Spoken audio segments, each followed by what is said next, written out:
Bapak Ibu yang ada di ruangan ini, Assalamualaikum warahmatullahi wabarakatuh. Selamat siang, salam sejahtera bagi kita semua. Sambil menunggu teknis penampilan PPT dari Mas Anggun, tadi kita mendengar banyak informasi dari Pak Bambang Warsito. Jadi kita selalu mengikuti kalau Pak Bambang bicara itu berapi-api. Jadi senang sekali. Jadi kita ini yang mungkin lebih muda itu tersulut. Jadi kalau kita mendengar Pak Bambang itu luar biasa. Jadi semangatnya terhadap perbukuan luar biasa. Rupanya kalau yang namanya Bambang itu selalu luar biasa. Di sini ada Bambang Prawiro itu juga luar biasa. Jadi semangatnya DIY sama Jawa Tengah itu salah satunya ya Pak Bambang. Kalau enggak ada Pak Bambang mungkin ya sudah kempes itu Jogja. Jadi lengkap lah. Dua Bambang Solo dan sama-samanya dari UNS. Iya, top Marco top gitu. Nah, sementara kita mau sekarang ini memperoleh presentasi dari Mas Anggun. Jadi yang pertama saya bayangkan Anggun itu perempuan. Jadi beliau ini kan riset untuk penerbitan di Indonesia. Ketika kontak saya pakai daring, saya pikir Anggun itu perempuan. Saya lihat namanya di samping Anggun Gunawan. Wah, berarti ini suaminya itu Gunawan. Jadi orang perempuan bersuaminya Gunawan. Mesti orangnya kalem kayak penyanyi Ibu Anggun gitu.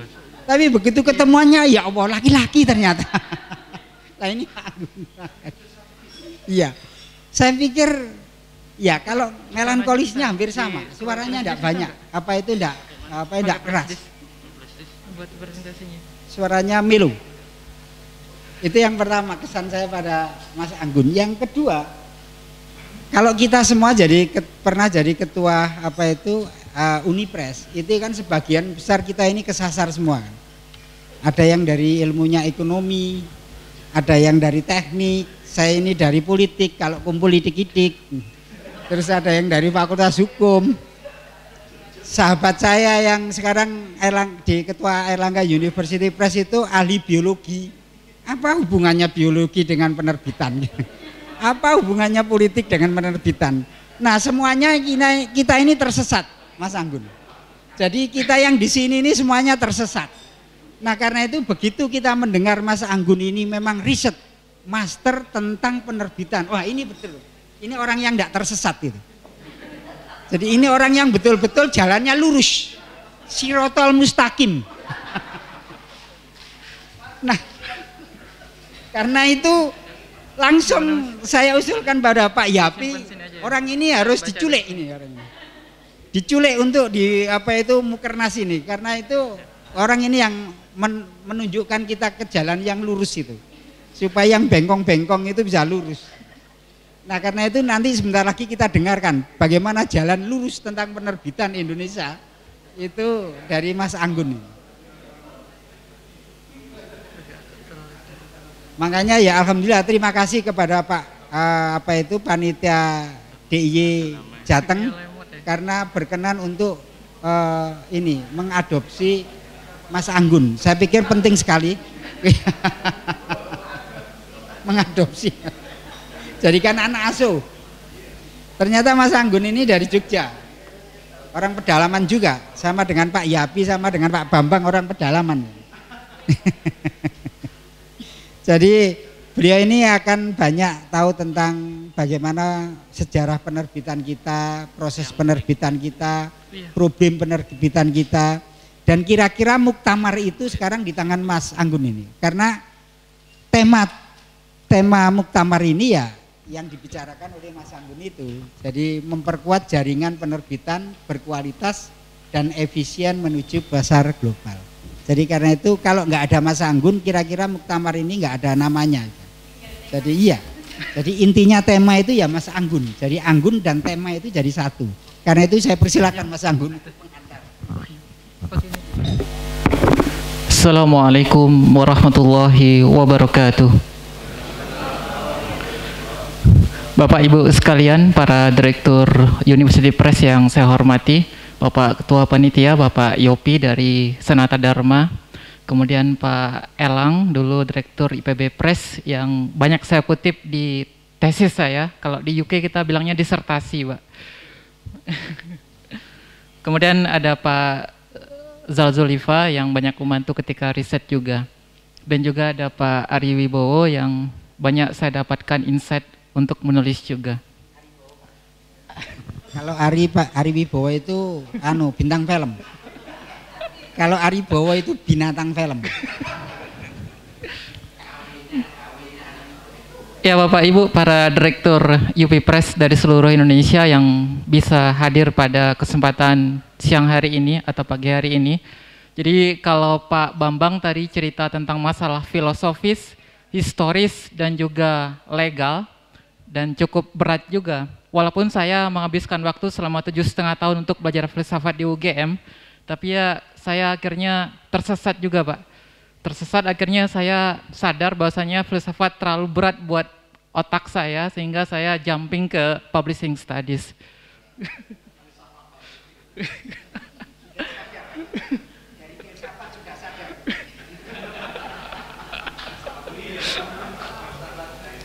Jadi Bapak Ibu sekalian, pada kesempatan pagi hari ini saya cuma cerita tentang tesis saya tentang the position of Indonesian University Press, a case study of UGM Press.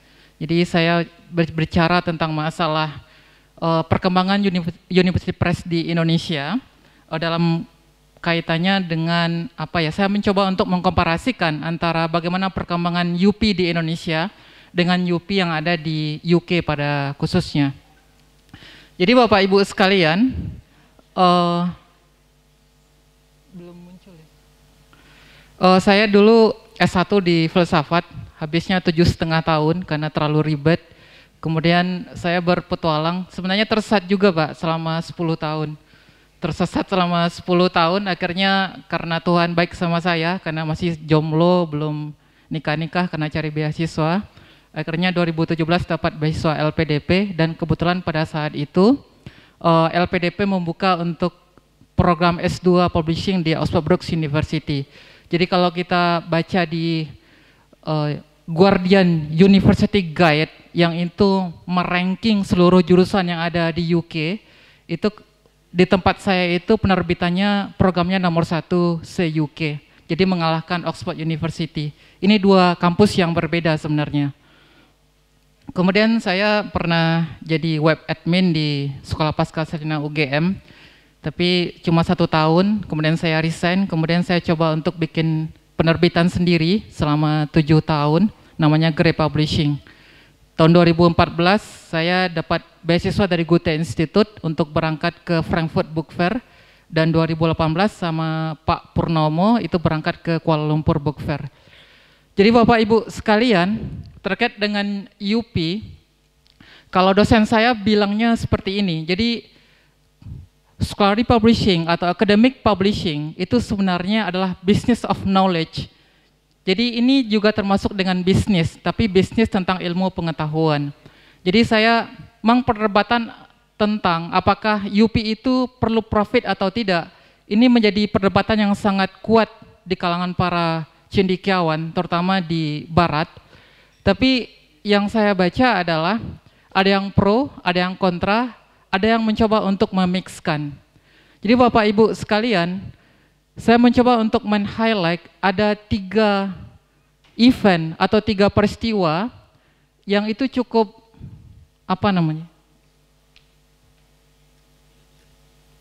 ini PPT-nya kosong. Mau di itu lagi, silakan Mas. Jadi Bapak Ibu sekalian, kalau secara global itu ada 3 peristiwa yang itu menghentakkan dunia penerbitan atau UP di dunia. Yang pertama itu terjadi pada bulan April 2019. Itu terjadi di Stanford University Press di Amerika. Jadi rektor Stanford University memutuskan untuk meng-cut subsidi kepada UP-nya, itu sekitar 1,7 miliar US dollar.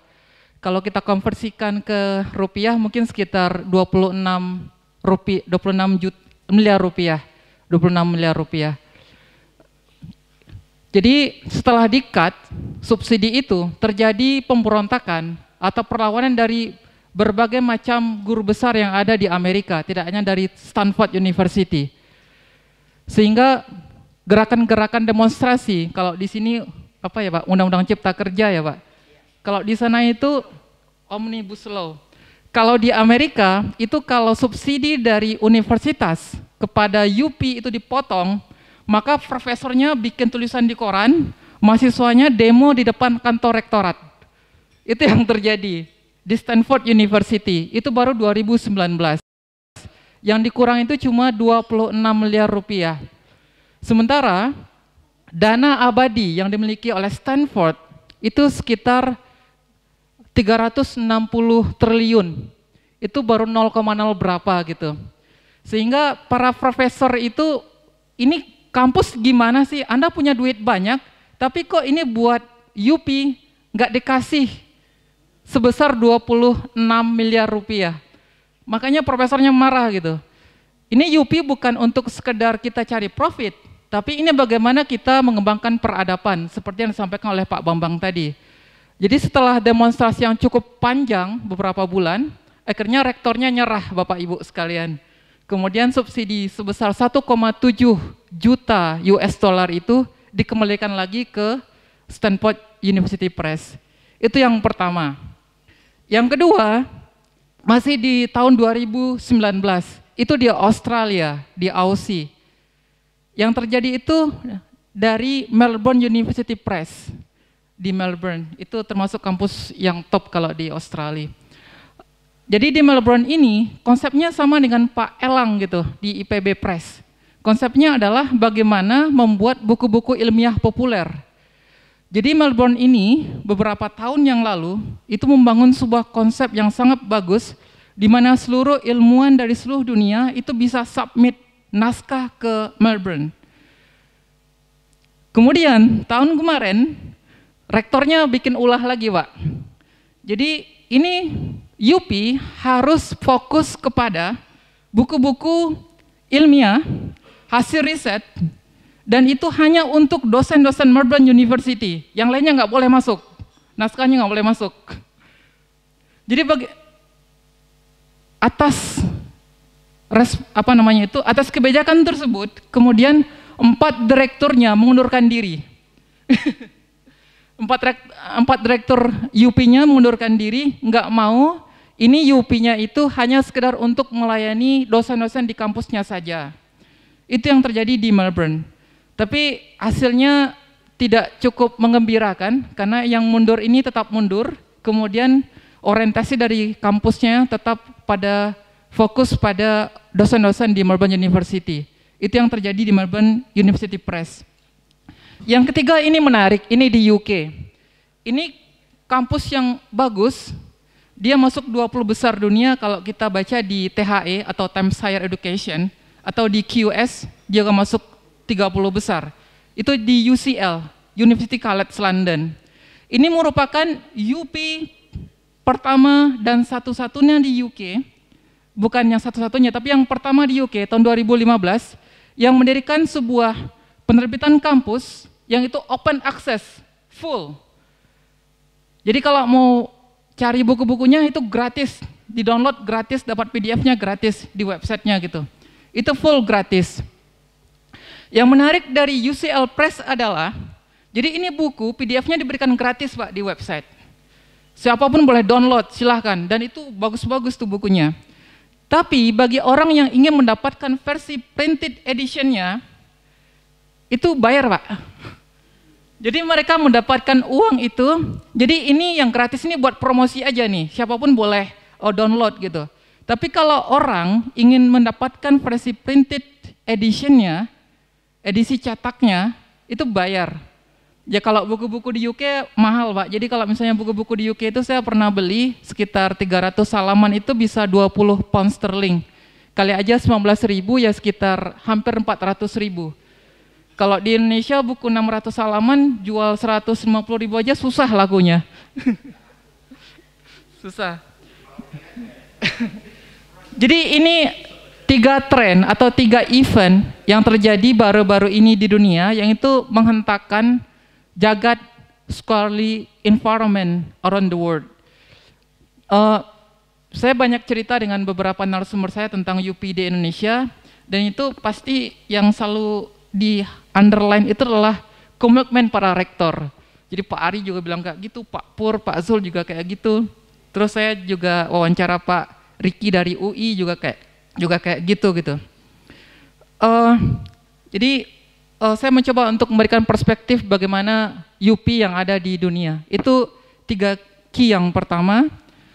Kemudian saya masuk, kalau di Indonesia kita sering membagi UP itu, pertama itu dari PTNBH, kemudian PTBLU dan lain sebagainya.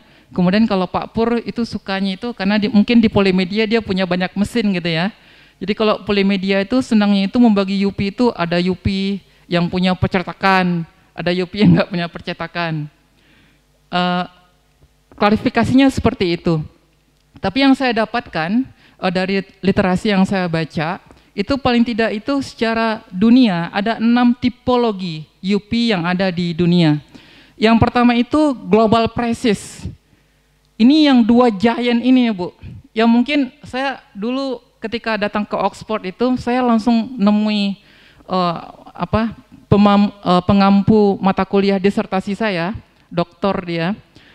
Saya bilang kayak gini, Bu, saya mau membandingkan UP yang ada di Indonesia dengan Oxford University Press, dengan OUP. Terus dosen saya ini senyum-senyum aja gitu kan. Saya bingung juga, ini ibu ini kenapa senyum-senyum gitu. Jadi ternyata Oxford University Press dan juga Cambridge University Press itu 2 giant yang itu mungkin nggak bisa kita lawan mungkin gitu ya. Mungkin pencapaiannya juga sulit untuk kita kejar. Jadi mereka ini Bapak Ibu sekalian, saya coba ambilkan tentang bagaimana Oxford University Press bisa mengambil revenue yang sangat banyak dan dia bisa berkompetitor dengan Elsevier, dengan Blackwell, dengan Taylor & Francis. Jadi OUP ini dia bisa memberikan profitnya kepada OU atau Oxford University itu sekitar 1 triliun rupiah. 1 triliun dia kasih duit cuma-cuma gitu. Jadi dia menghidupkan universitasnya dari UP ini. Kalau revenue-nya itu bisa sampai 600, saya hitung-hitung tadi sekitar 80-an triliun dia 1 tahun. Kalau Pak Ari kayaknya baru 7 ya Pak, 1 tahun. 7 miliar kalau Pak Ari. Kemudian saya dapat data dari UGM itu baru 3M pendapatan selama 1 tahun. Kalau OUP dan Cambridge itu sudah triliunan gitu. Jadi kalau kita mengkomparasikan OUP dengan Cambridge, kemudian kita komparasikan dengan mungkin apapun UP yang ada di Indonesia, itu mungkin nggak sebanding gitu. Akhirnya saya mundur, teratur, saya nggak jadi ngangkat OUP, akhirnya saya cuma riset tentang Indonesia aja akhirnya. Karena perbandingannya itu nggak sepadan. Itu yang pertama. Yang kedua adalah ada University Press yang itu namanya itu Traditional Success Stories. Ini ada di Princeton University dan Harvard University. Jadi ini mungkin kayak yang dimiliki oleh IPB mungkin Pak. Jadi ini UP yang itu independen. Jadi mereka tidak lagi dibayai oleh rektornya gitu. Dan mereka sudah bisa menghasilkan revenue untuk membiayai seluruh produksi yang ada di UP tersebut. Kemudian juga ada yang ketiga itu adalah tipologi UP yang namanya itu inovator. Kalau di Amerika itu ada di California dan North Carolina University Press. Jadi ini inovator ini dia mencoba untuk melakukan berbagai macam banyak terobosan-terobosan, tapi dia masih bergantung dalam operasionalnya itu dari host university-nya atau host institution-nya. Kemudian saya masuk, ini mungkin saya belum ketemu yang tipologi yang keempat di Indonesia. Apa tipologinya itu adalah menggabungkan antara UP dengan library, dengan perpustakaan. Kita bilangnya itu integrated praxis. Jadi Bapak Ibu sekalian jangan bayangkan di Inggris misalnya gitu ya, semua universitas itu punya UP, enggak semuanya punya UP. Dan jangan dibayangkan UP yang ada di Inggris itu semuanya besar seperti OUP. Enggak. Jadi mereka tuh juga ada kategorinya gitu. Yang besar itu kayak OUP, Oxford University Press, dan Cambridge. Kemudian yang lainnya itu masih kecil-kecil sebenarnya kayak Liverpool, kayak UCL, terus apalagi itu masih kecil-kecil kayak Manchester itu kecil-kecil UP-nya. Jadi mereka itu memang berlandaskan pada subsidi yang diberikan oleh host institution-nya gitu.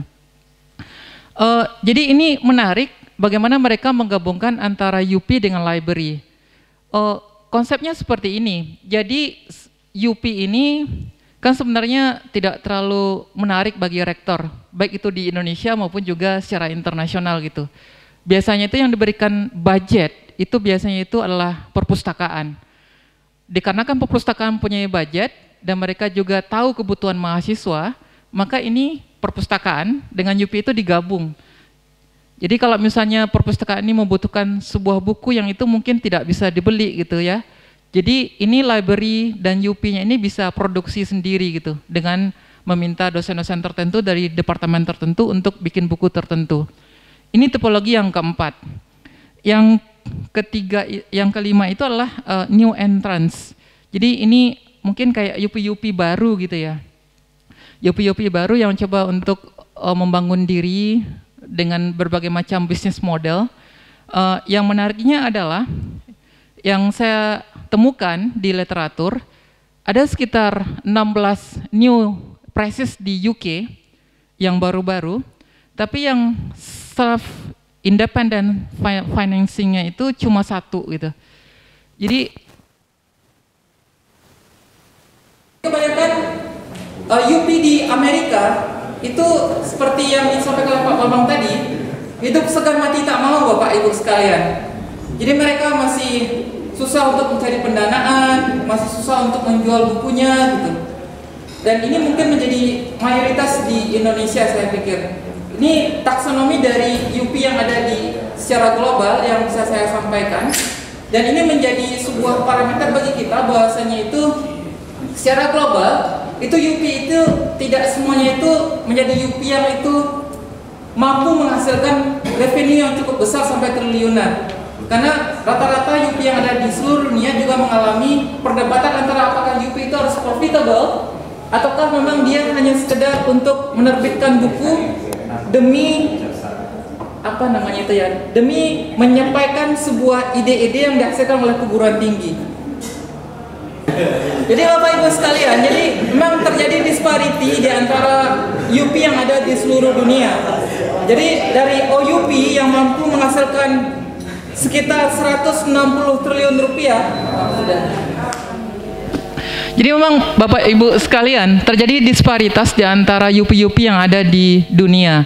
Yang top itu memang OUP, dia mengalahkan Cambridge dan dia bisa menghasilkan di tahun 2019-2020 kemarin itu total revenue-nya itu adalah 844 juta pound sterling. Kalau kita konversi duitnya ke Indonesia, ke rupiah, itu 160 triliun rupiah.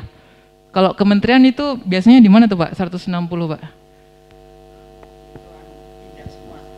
Oh ya, berarti itu gabungan budget yang dialokasikan oleh APBN ke beberapa kementerian yang ada di Indonesia. Itu OUP. Kemudian seperti yang saya sampaikan tadi, jadi ada 16 UP terbaru di UK dan yang bisa independen dari segi finansial itu cuma satu itu udah di UK yang menjadi pusat bahasa Inggris, pusat keilmuan. Itu dari 16 UP baru satu yang itu independen secara finansial. Kemudian yang ketiga yang saya sampaikan tadi, jadi UCL Press yang ada di London itu walaupun dia bagi-bagi gratis di websitenya itu Pak, dia bagi-bagi gratis saja, Tapi dia satu judul buku itu bisa terjual itu sampai 400 kopi, Pak. Jadi 400 kopi kalau di UK itu sudah lumayan. Kemarin saya nanya sama Direktur UGM Press, jadi katanya itu sekarang UGM Press itu lebih cenderung untuk mencetak itu satu kali terbitan itu sekitar 500 kopi.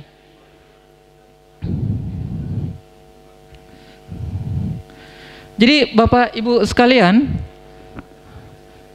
jadi kalau kita lihat bagaimana fenomena yang terjadi di seluruh dunia pada saat ini tentang global market of scientific publication, yang pertama itu yang perlu dan mungkin sudah sering Bapak Ibu dengar, yaitu tentang domination of English. Jadi buku-buku yang beredar di seluruh dunia ini, kalau tidak dalam bahasa Inggris, itu susah untuk dijual secara internasional. Saya banyak menemukan penerbit-penerbit di Indonesia berangkat ke Frankfurt Book Fair, berangkat ke London Book Fair, cuma bawa apa namanya itu, biasanya kita bawa katalog ya Pak, kalau ke Frankfurt bawa katalog, dan itu aja yang diinggriskan, katalognya aja yang diinggriskan, tapi bukunya masih bahasa Indonesia. Saya pernah ketemu sama penerbit dari Finlandia, kemudian saya mau jual buku saya Pak, saya juga penerbit Pak.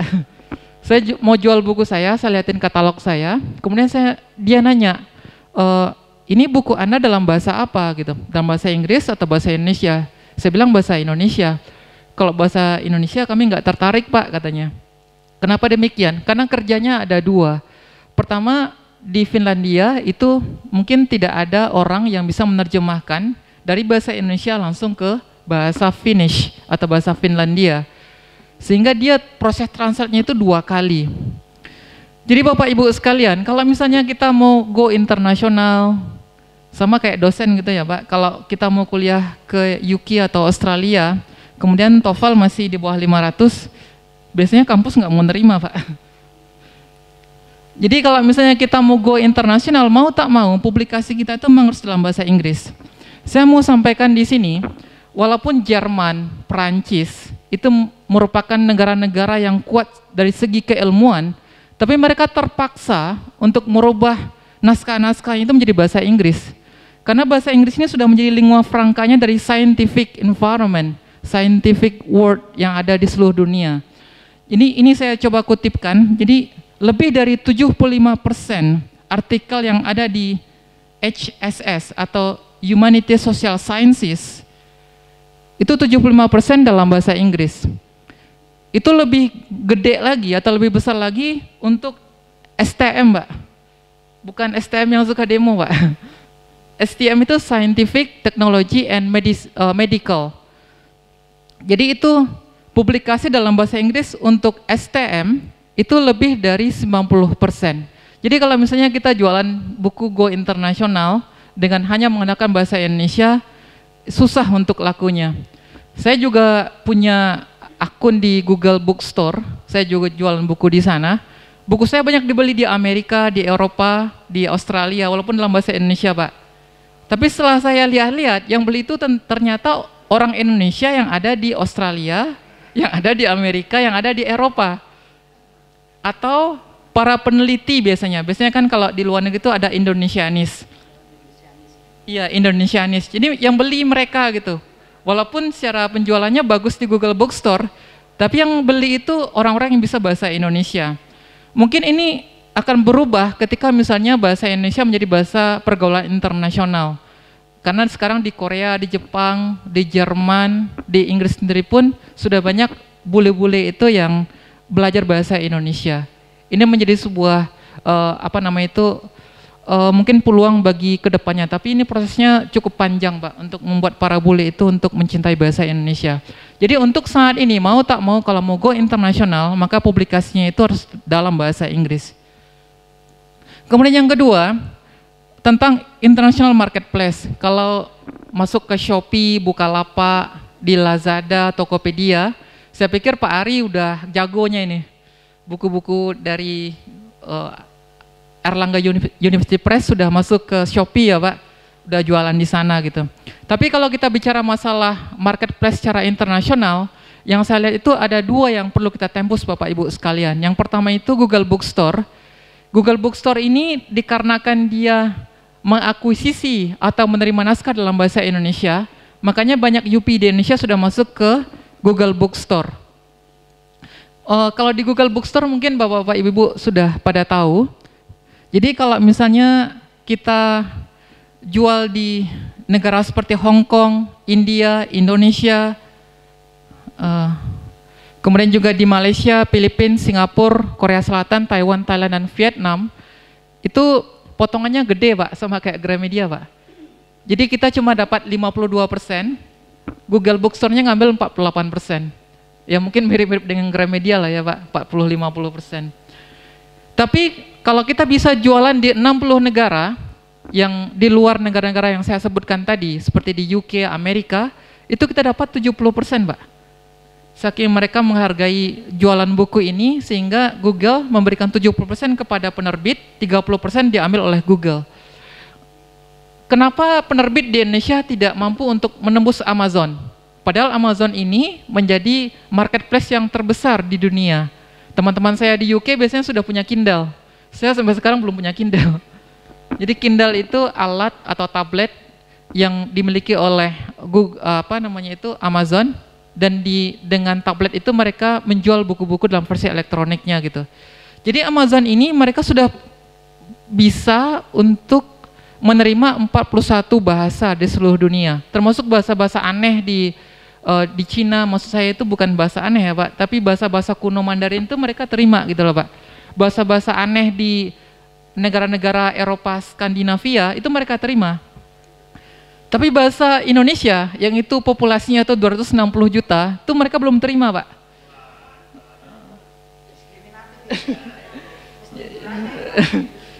Jadi gara-gara bahasa Indonesia belum diakuisisi oleh Amazon, makanya saya belum melihat ada penerbit di Indonesia yang bisa masuk Amazon. Saya pernah menemukan beberapa buku dari Gramedia masuk Amazon, tapi itu buku-buku dalam bahasa Inggris yang sudah diterjemahkan dalam bahasa Inggris. Oh gitu. Ya.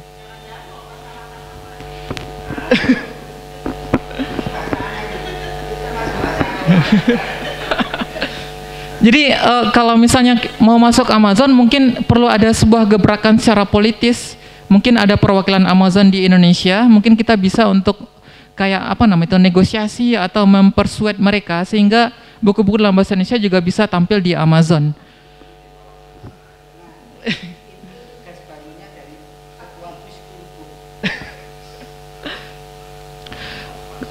Kemudian Bapak Ibu sekalian, yang saya lihat termasuk juga di UK, UP itu berorientasi kepada buku saja gitu.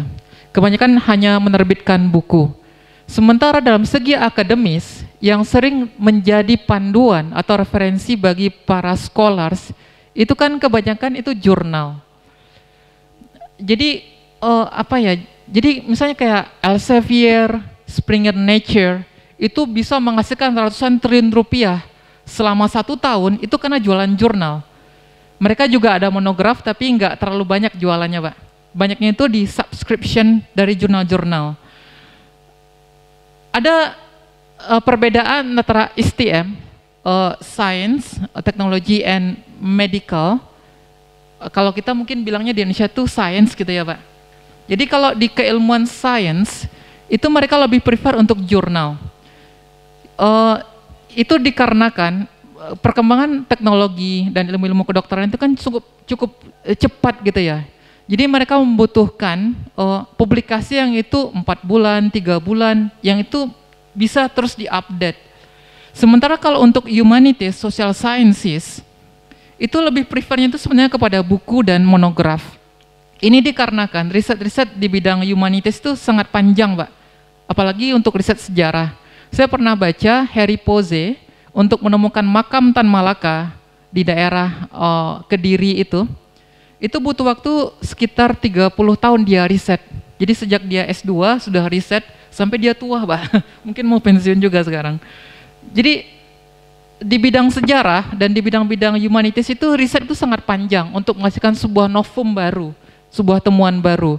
Sehingga untuk humanities and social sciences secara global itu memang lebih prefer kepada buku atau monograf. Hmm, jadi dikarenakan UPI ini fokus kepada buku, dan buku juga penjualannya juga sangat rendah sekali. Saya ada responden saya yang menulis di UGM Press, jadi dia terbitan pertamanya itu cuma 500 kopi. Bukunya bagus Pak, tentang komunis di Sumatera Barat, padahal orang Sumatera Barat itu kan terkenal religius, tapi partai PKI di Sumatera Barat pada tahun 55 itu menjadi pemenang ketiga di Sumatera Barat. Bukunya bagus. Dan UGM cuma berani 500 kopi untuk printing pertamanya. Dan baru printing kedua itu, publikasi kedua itu 2 tahun setelahnya Pak. Jadi saking susahnya untuk jualan buku, walaupun itu sudah diterbitkan oleh UGM Press gitu. Dan itu terjadi juga di UK. Untuk menjual monograf itu, kalau dulu dosen saya jualnya, bilangnya itu 2.000, 3.000 laku tuh buku-buku itu. 2 tahun, 3 tahun udah habis di pasaran. Tapi sekarang jualan 200, 300-nya tuh udah alhamdulillah katanya. Bukan alhamdulillah Pak, dia nggak bisa alhamdulillah Pak. Dia bilang itu sudah bersyukur kalau bisa jualan 200 sampai 300 untuk monograf. Jadi ini dunia lagi berubah ke jurnal. Nanti saya coba untuk masukkan ke rekomendasi saya, karena saya melihat beberapa penerbit besar di dunia seperti OUP, mereka punya 380 jurnal Pak sekarang. Jadi tidak hanya mengurusin buku-buku aja gitu, tapi mereka sudah ngurusin jurnal juga. Karena mau bersaing dengan Elsevier, kemudian juga dengan Springer Nature gitu. Itu yang terjadi. Mungkin bisa dipikirkan bagaimana kalau saya lihat UP di Indonesia, UP cuma ngurusin jurnal, buku, kemudian lembaga penelitian itu ngurusin jurnal gitu. Kalau bisa di persuade rektornya ini menjadi sebuah satu kelembagaan seperti di OUP, sehingga margin yang bisa didapatkan oleh OUP itu bisa menjadi semakin besar.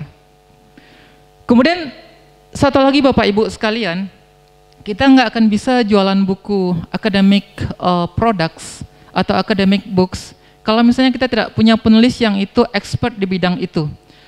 Jadi ini bisnis sangat menarik sebenarnya, karena dia sangat tergantung dengan reputasi penulisnya gitu. Jadi kalau misalnya penulis Bapak dan Ibu, mungkin kalau kita biasanya itu lihat di Google Scholars, kalau H-indexnya atau citasinya, biasanya X-index ya. Kalau H-indexnya itu di bawah 3, citasinya itu nggak nyampe 50, agak susah jualan bukunya Ibu. Kecuali dia punya basis mahasiswa yang banyak gitu. Dia bisa maksa mahasiswanya untuk beli buku dia. Tapi secara global, kalau tidak punya reputasi, tidak punya big name di bidang keilmuannya, mungkin di Indonesia pun mungkin nggak dipakai bukunya gitu. Apalagi di dunia, gimana cara mau memakai? Oleh karena itu kita susah untuk lawan OUP Pak. OUP itu dia kan inputnya itu dari profesor-profesor di Oxford, di Cambridge yang masukin naskah ke OUP. Dan mereka sudah punya mahasiswa seluruh dunia gitu, punya big name di bidang keilmuannya. Itu yang menurut saya yang membuat UP di Indonesia, karena tidak mampu untuk mencari penulis-penulis hebat, ilmuwan-ilmuwan hebat yang ada di Indonesia yang punya H-index di atas 10 menjadi penulis di UP, makanya buku-bukunya itu nggak laku Pak, buku-buku UP di Indonesia. Dan para ilmuwan-ilmuwan hebat kita ini kan sukanya, kalau Pak Elang bilang tadi, sukanya itu kan ke itu Pak, ke commercial publisher ya Pak. Lebih suka terbitin di Gramedia atau Mizan gitu. Atau ya Sonopol juga susah juga sekarang. Lebih suka ke commercial publisher, para ilmuwan-ilmuwan yang hebat-hebat itu di Indonesia. Ini mungkin perlu sebuah regulasi yang bisa kita buat sehingga para profesor yang punya H-index yang tinggi itu bisa nerbitannya di UP.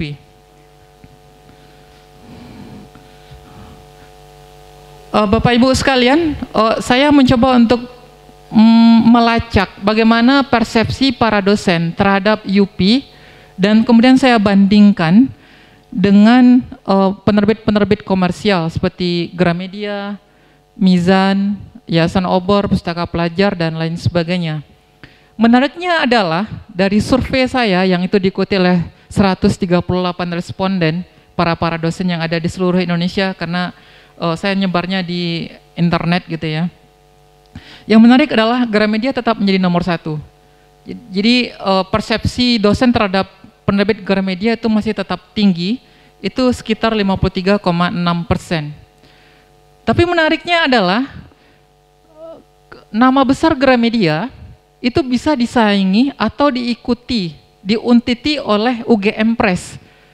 UGM Press itu bagi para dosen itu menjadi sebuah penerbit yang cukup bergengsi, dan itu mencapai 52,9%.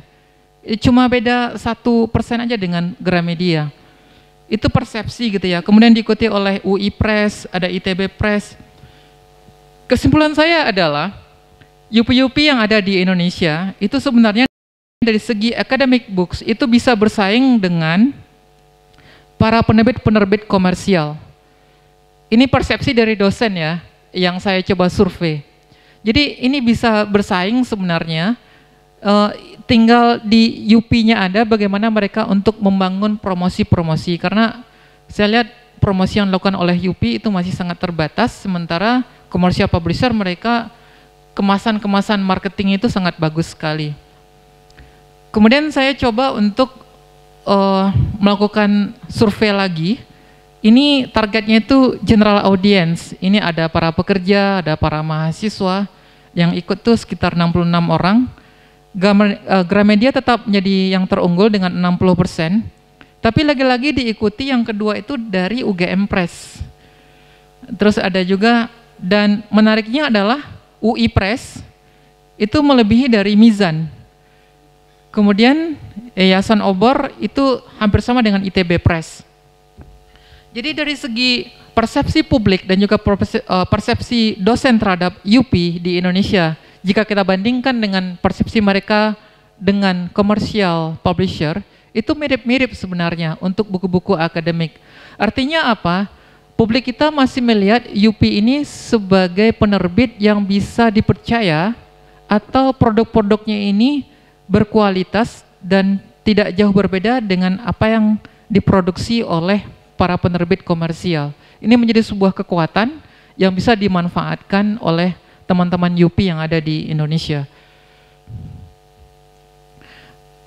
Ini lagi-lagi masalah bahasa Inggris Bapak Ibu sekalian, karena dari riset saya menemukan misalnya kayak di UGM gitu ya.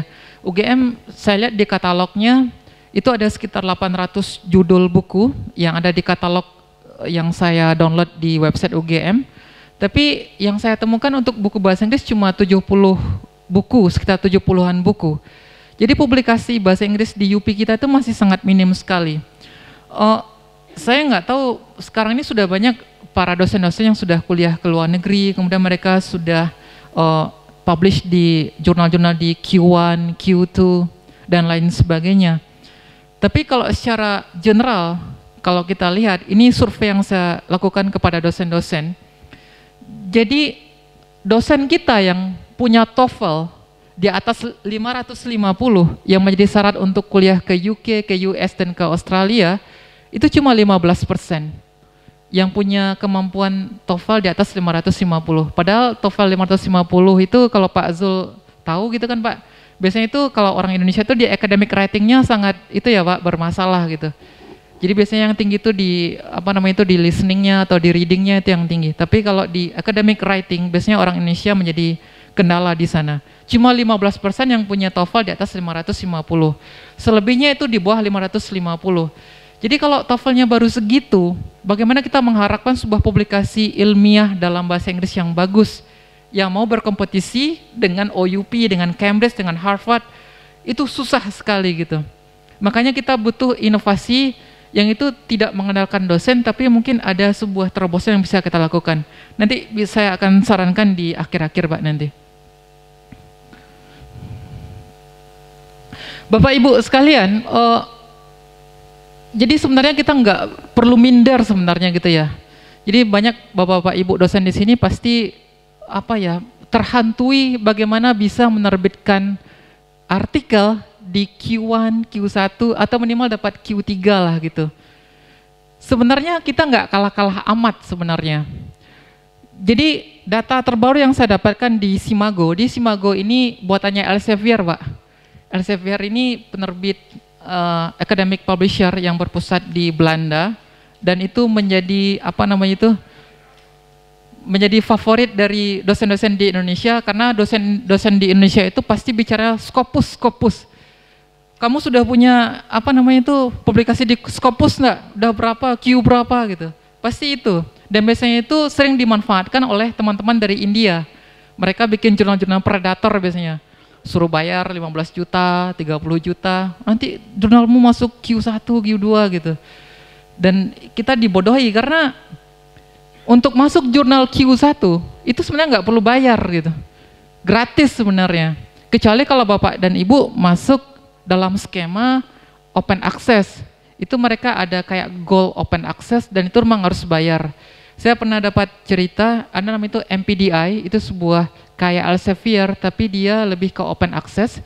Jadi pembiayaan itu ditanggungan kepada penulis dan dia minta itu sekitar 700 pound sterling. Ya mungkin hampir-hampir 14 juta lah gitu ya. Tapi bisa terbit di jurnal berreputasi internasional.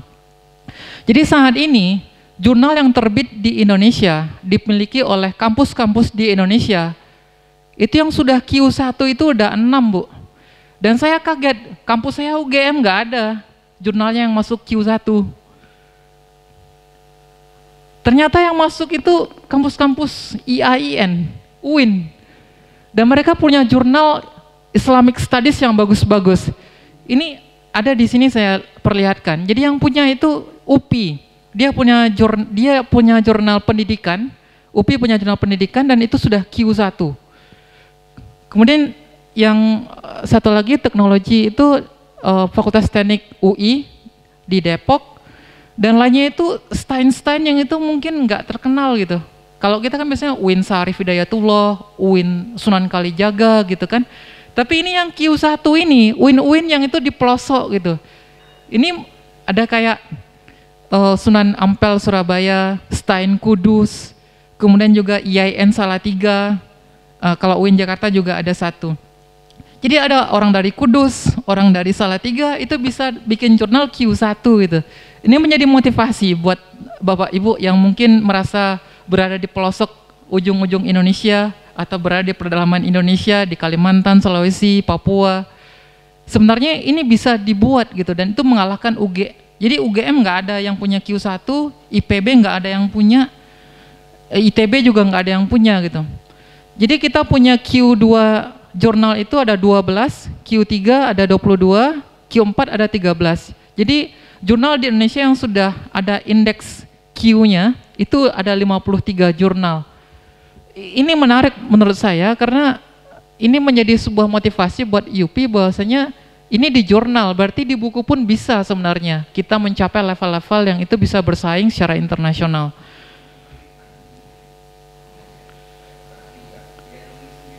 Oh iya Pak. Yang dari Salatiga, ya. Iya. Berarti besok kita sama-sama belajar sama Pak Irfan nanti Pak. Saya juga pengen nulis di Q1. Nanti proses jadi profesornya bisa cepat gitu ya Pak kalau udah Q1 itu.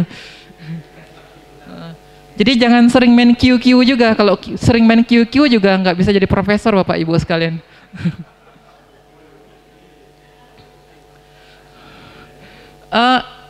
Jadi saya mencoba untuk merumuskan kira-kira strategi apa yang bisa kita lakukan untuk masuk ke pasar global gitu.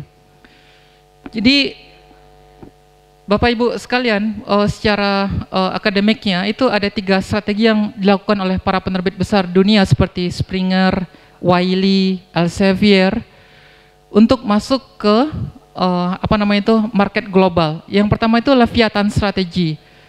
Leviathan Strategy ini adalah secara secara mudahnya itu seperti ini. Jadi mereka bikin banyak jurnal dari berbagai macam bidang keilmuan. Mereka terima banyak artikel-artikel dan itu mereka sebar ke seluruh dunia. Itu Leviathan Strategy. Jadi memperbanyak jumlah title, jumlah publikasi dan itu dijual ke seluruh dunia. Itu Leviathan Strategy. Yang kedua itu community strategy. Community strategy ini biasanya itu dia masuk ke kayak itu Pak, organisasi asosiasi Pak. Jadi kalau di Amerika itu seperti ini. Jadi kalau misalnya kampus di Indonesia, kampus psikologi di Indonesia yang belum punya jurnal American Psychology Association, itu kampusnya belum dianggap, Pak. Jadi kalau belum ada mahasiswa psikologi yang belum baca American Psychology Journal, itu publikasinya itu belum bisa dianggap.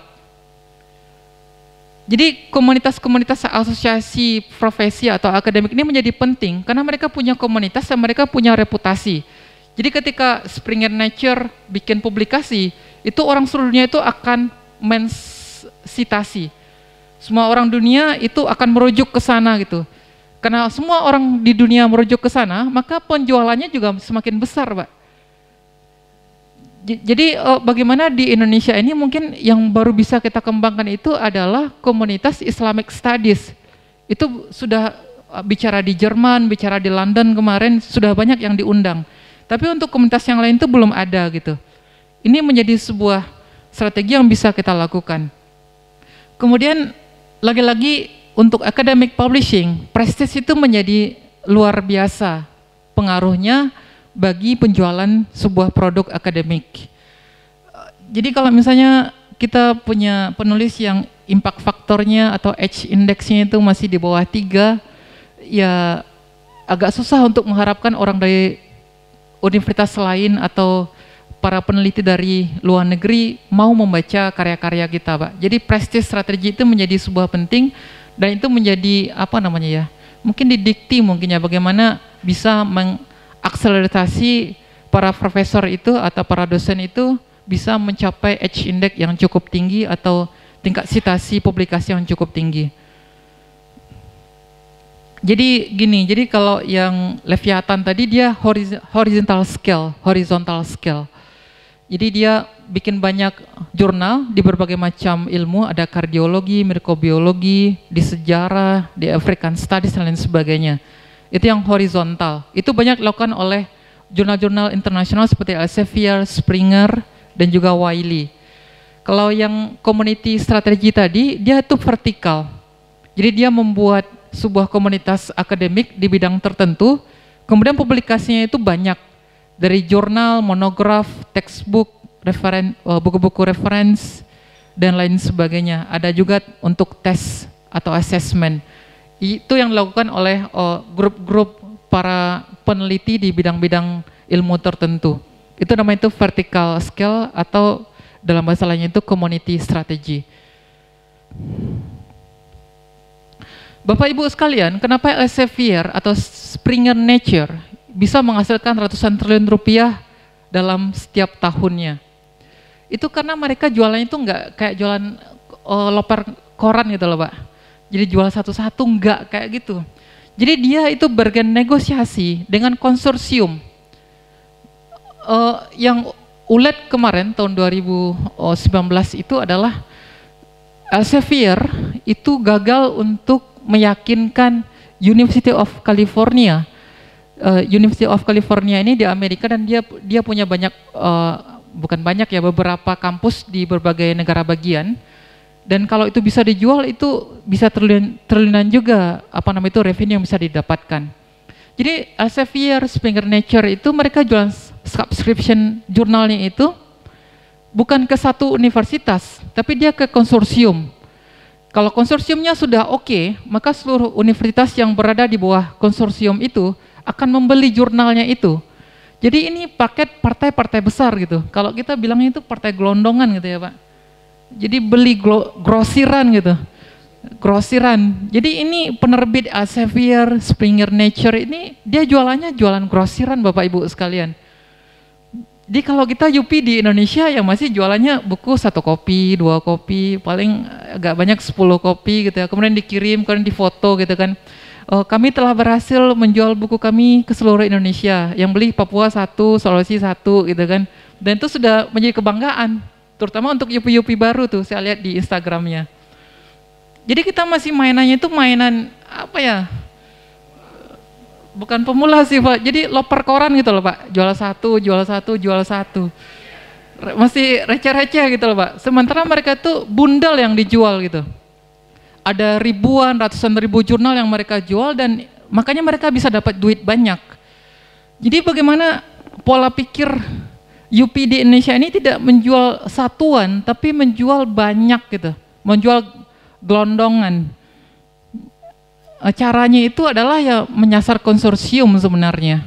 Konsorsium apa sih yang bisa disasar? Kalau kita mungkin di kementerian mungkin gitu ya Pak. Apakah ada kementerian yang itu dia membeli jurnal-jurnal yang terbit di Indonesia itu secara gelondongan dan mereka bisa bagi-bagi secara gratis ke kampus-kampus yang ada di Indonesia. Ini saya masuk ke solusi Bapak Ibu sekalian.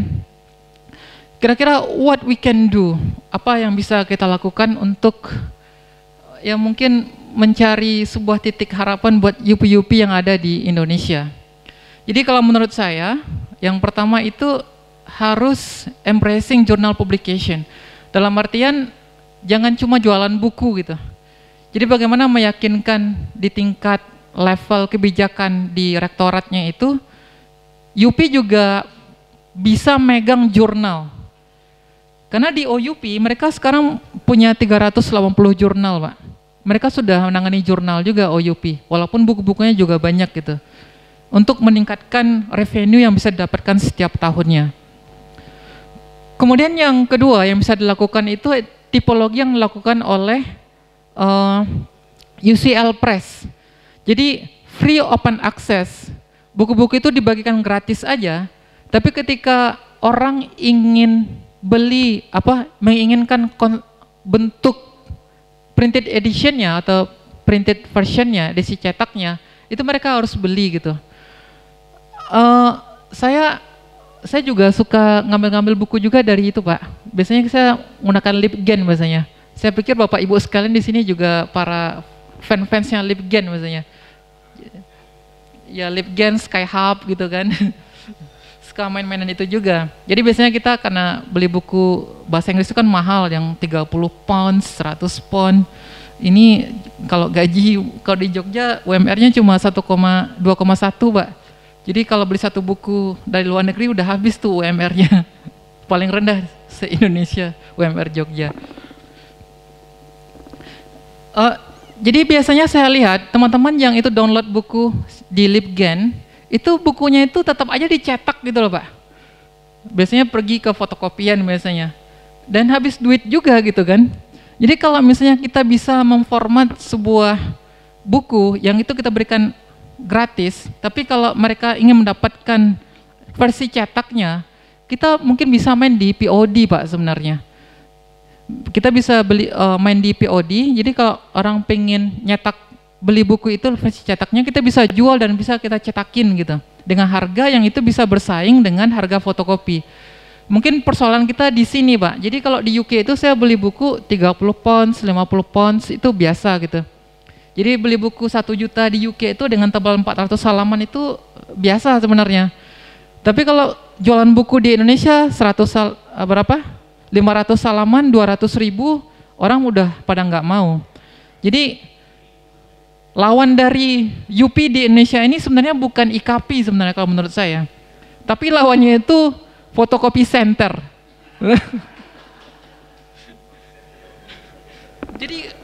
Jadi bukan IKP, maksudnya IKP itu kan sangat berharap dari dosen-dosen mau terbitin buku tempat dia gitu kan. Saya kan juga punya penerbitan Pak, Vanity Publisher gitu. Bantu-bantu dosen lah biar dapat kum gitu kan Pak. Karena katanya di UP susah nerbitin buku katanya. Terus saya bantu-bantu Pak, dapat duit juga saya, bisa kuliah ke Oxford. Jadi apa namanya ya? Jadi bagaimana kita bisa membuat sebuah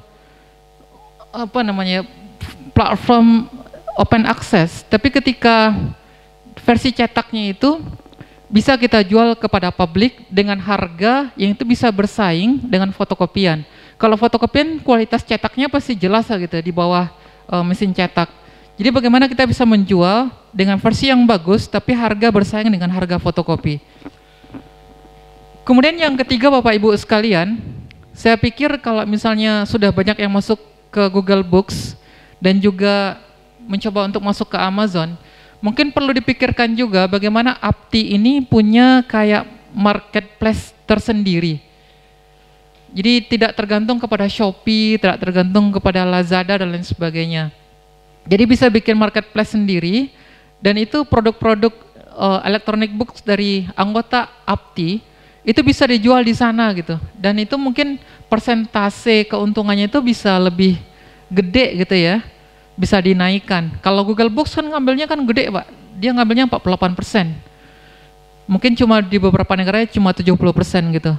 Mungkin itu bisa dipikirkan, walaupun untuk membangun sebuah marketplace yang kuat itu juga susah gitu kan. Tapi paling tidak ini bisa kita coba.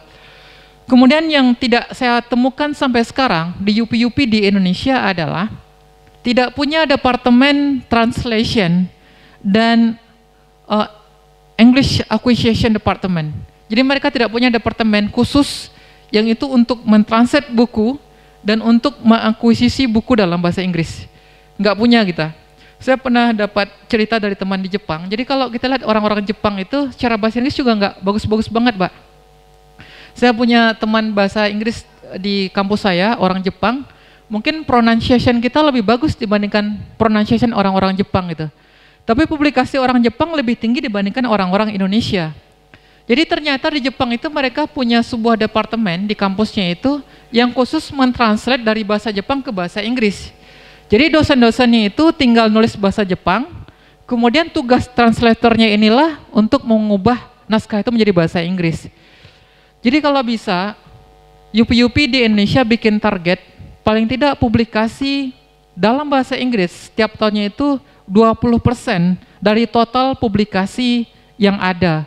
Jadi kalau misalnya Bapak Ibu berhasil menerbitkan buku sebanyak 100 judul per tahun, paling enggak 20%-nya atau 20 judulnya itu dalam bahasa Inggris. Dengan inilah kita baru bisa masuk atau baru bisa bicara untuk penetrasi ke pasar global. Bapak Ibu sekalian, jadi tadi emang menarik apa yang disampaikan oleh Pak Bambang Warsito Adi, dan juga kita komparasikan dengan apa yang disampaikan oleh Kapus Purbuk. Jadi Pak Maman kemarin. Jadi bagaimana? Jadi kalau di debat tentang UP yang ada di dunia, itu sebenarnya memang debatnya itu seperti ini, Bapak Ibu sekalian. Jadi apakah UP ini harus menghasilkan laba, atau sebenarnya UP ini udah buat untuk akselerasi ilmu pengetahuan aja, menyebarkan ilmu pengetahuan kepada publik. Jadi saya ambil teorinya, teori Bourdieu, Pak. Bourdieu ini seorang filsuf Prancis, kemudian dia mencoba untuk mengklasifikasi kira-kira apa aja sih elemen yang dimiliki oleh UP. Yang pertama itu UP itu sebenarnya bermain di economic capital. Ya, economic capital itu biasalah gitu ya, generating profit from selling products or providing services. Dalam artian ekonomi kapital ini bisa kita dapatkan kalau kita bisa jualan gitu, baik itu jasa cetak seperti Pak Ari di Erlangga atau jualan buku. Tapi ini sebenarnya duit yang kita dapatkan dari ekonomi kapital ini atau jualan dari produk ini sebenarnya itu kan short term profit, Bapak Ibu sekalian. Ya paling itu laporan keuangannya gitu ya, Pak.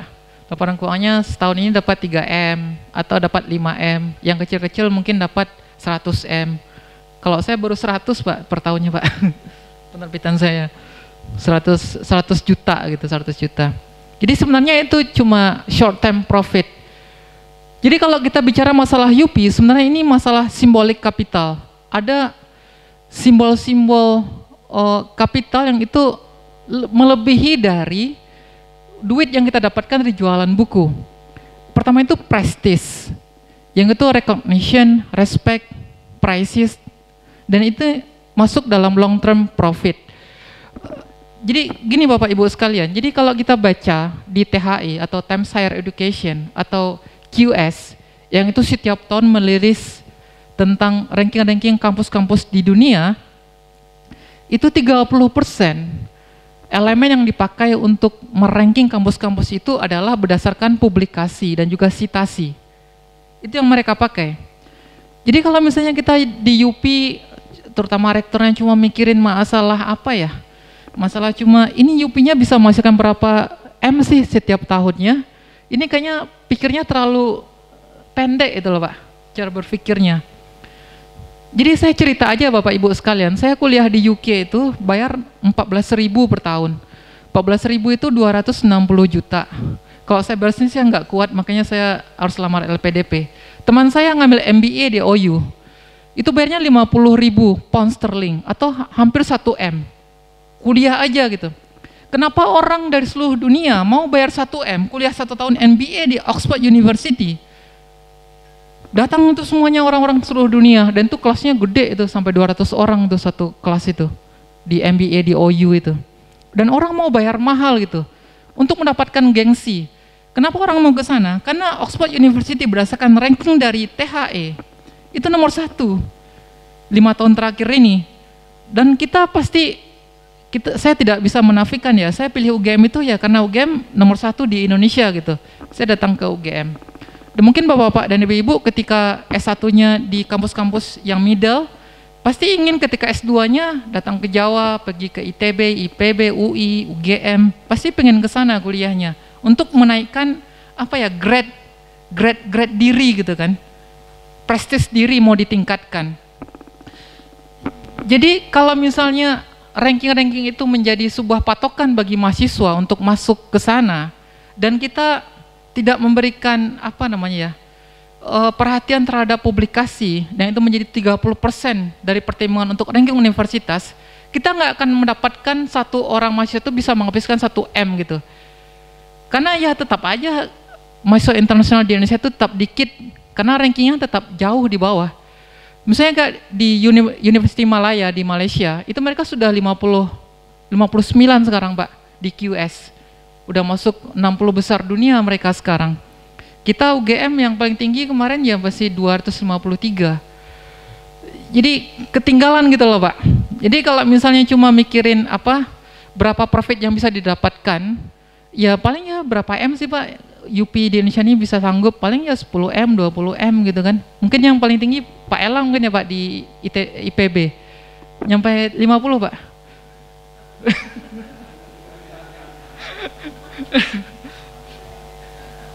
Jadi kalau mati lagi nih. Misalnya para rektor kita atau para menteri kita bisa berpikir secara jangka panjang, bagaimana publikasi yang dihasilkan oleh UP itu bisa menghasilkan citasi yang tinggi, dan itu bisa jualan untuk promosi mendatangkan mahasiswa internasional. Saya pikir mungkin duit yang didapatkan itu tidak hanya sekitar 10 M atau 50 M gitu, tapi bisa triliunan Pak sebenarnya. Jadi pola pikir seperti inilah yang perlu kita kerja. Jadi UP ini tidak hanya sekedar bisa menghasilkan berapa M, tapi bagaimana UP ini bisa meningkatkan citasi dan juga X-index dari para dosen yang ada di Indonesia. Itu menjadi kunci bagaimana UP ini bisa membantu host institutionnya dalam pertarungan atau kompetisi tentang perayaan ranking secara global. Mungkin itu Bapak Ibu sekalian. Jadi kalau menurut saya cost center itu kemudian kata Pak Maman mau dijadikan sebagai profit center, seharusnya itu harus dikembalikan kepada filosofinya seperti yang disampaikan oleh Pak Bambang tadi, yaitu UP harus menjadi sebuah reputation atau knowledge center. Jadi UP ini menjadi sebuah garda terdepan bagi universitas, sehingga ini bisa menyebarkan pengetahuan, bisa meningkatkan citasi, dan juga bisa meningkatkan akses dari publikasinya ke seluruh dunia, tidak hanya di sekitaran orang-orang di kampus itu sendiri. Mungkin itu Bapak Ibu sekalian. Assalamualaikum warahmatullahi wabarakatuh.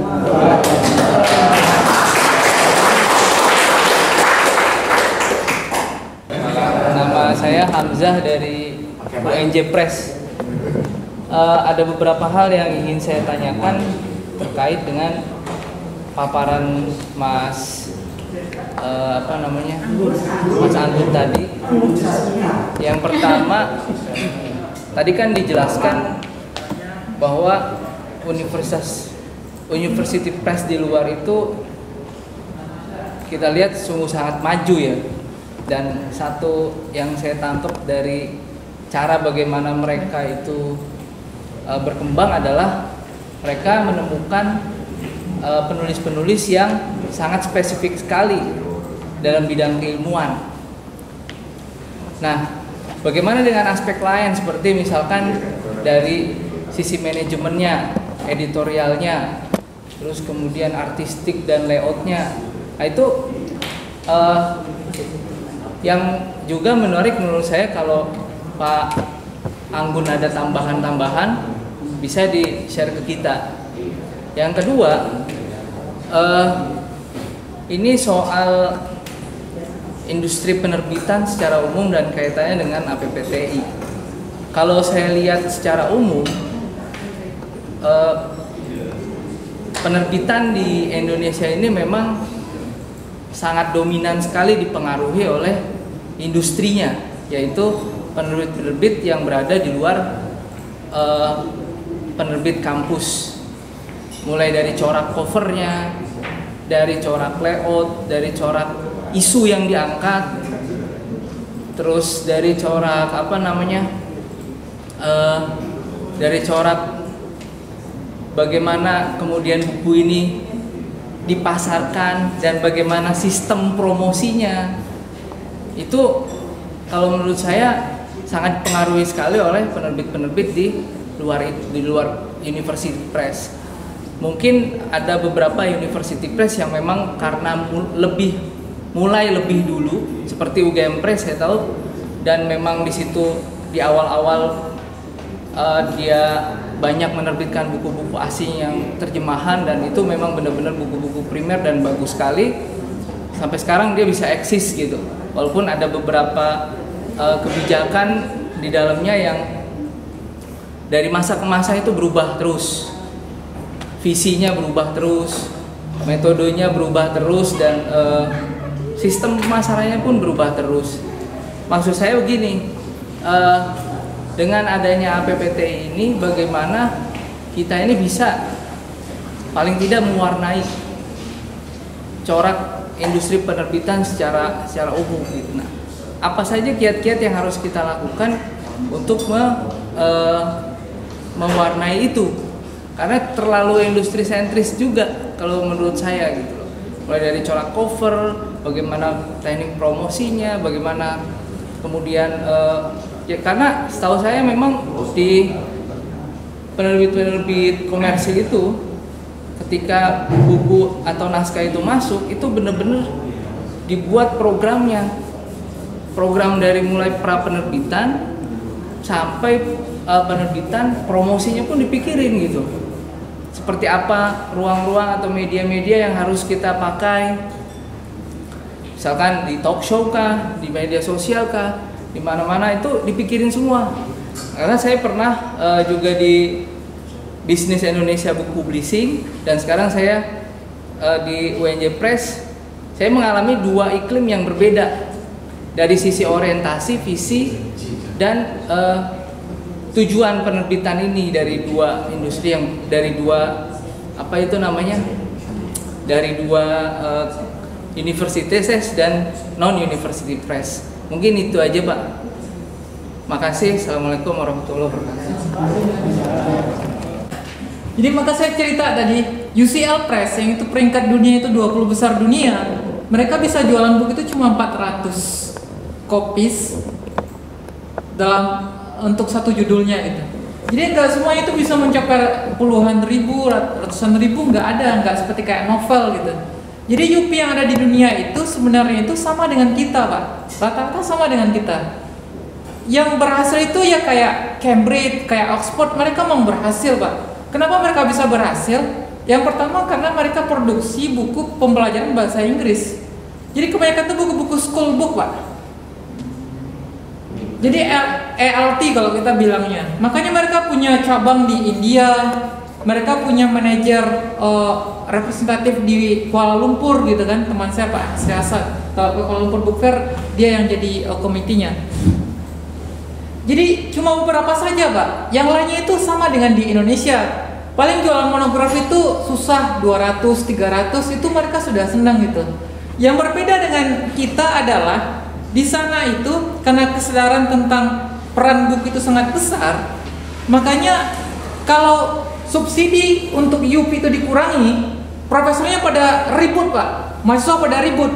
Seperti kasus di Stanford tadi, cuma dikurangi 26 miliar rupiah aja atau 1,7 juta US dollar, mereka udah ribut Pak. Jadi mungkin sense itu yang berbeda dengan kita gitu. Kalau kita kan UP-nya mau digusur, kata Pak Bambang tadi, dulu di dekat hotel, kemudian strategis tempatnya, kemudian digeser ke daerah terpencil misalnya gitu kan, di kantor-kantor yang sudah lama dan udah lapuk itunya bangunannya. Profesor kita nggak ribut gitu, nggak nulis di koran, nggak ngomong sama rektor, itu yang menjadi perbedaan. Tapi kalau dari segi penjualan, seperti Cambridge dan Oxford itu cuma beberapa aja Pak. Mungkin kayak Harvard, kayak Melbourne, mungkin mereka bagus penjualannya sampai puluhan ribu gitu ya, atau ratusan ribu. Tapi kalau Oxford Uni sendiri atau OUP itu karena buku-buku bahasa Inggris sebenarnya. Tapi kalau buku-buku berat, ya tetap aja jualannya masih ribuan juga gitu. Jadi saya pikir kita nggak perlu maksudnya minder gitu loh Pak. Semua yang ada di UK atau di Amerika tuh bagus-bagus UP-nya, nggak semua kayak gitu. Makanya ada yang ngos-ngosan juga sebenarnya UP di sana. Nah, perbedaannya tadi subsidinya itu yang menjadi perbedaan dengan kita. Itu yang pertama yang perlu saya underline gitu.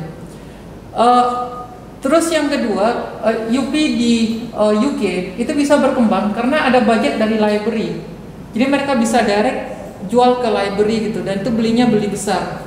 Dan pendapatan UP yang ada di UK dan secara global, maksud saya itu secara global itu di negara-negara yang English speaking countries gitu loh Pak. Jadi mereka mendapatkan omzet 25% itu dari library Pak, penjualan library. Jadi karena sekarang itu di Eropa dan juga di UK terjadi pemotongan anggaran perpustakaan, mereka juga pada itu Pak ngeluh juga sekarang. Karena kalau library itu di-cut budgetnya, pembelian bukunya juga sedikit gitu. UP juga berkeluh kesah sekarang Pak, itu yang terjadi. Jadi 25% dari library, lainnya itu baru mereka beli ke institusi, dijual ke institusi atau dijual ke mahasiswa atau mungkin ke universitas yang lainnya. Kemudian yang kedua, terkait dengan masalah, saya kalau Oxford itu kan kota kecil gitu ya Pak, penduduknya cuma 170.000 orang, jadi kecil kotanya. Kalau nggak ada Oxford University, nggak ada Brooks, mungkin Oxford itu jadi kota mati Pak. Ini kota kecil aja sebenarnya, jadi kita kemana-mana bisa jalan. Dan kalau kita ke city center itu ada toko buku OUP Pak. Bookshopnya ada di sana, OUP Bookshop, dan saya sering mampir ke sana gitu. Saya coba perhatiin gitu ya Pak, cover-cover bukunya gitu kan. Coba lihat layoutnya. Saya pikirnya kayak gini Pak, kok lebih bagus cover penerbitan saya ya? Kok lebih bagus layoutnya saya gitu ya?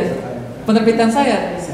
Jadi terkadang, misalnya kayak buku Shakespeare gitu lah Pak, mereka kan ulang-ulang lagi. Itu covernya itu sangat monoton Pak sebenarnya, OUP itu. Banyak produk-produk mereka itu yang covernya itu sangat monoton sekali, dan layoutnya pun juga nggak terlalu ngejelimet gitu kan, sangat standar sekali. Apalagi buku-buku teks itu sangat standar sekali untuk layoutnya. Tapi kenapa kok mereka bisa jual buku ke seluruh dunia gitu?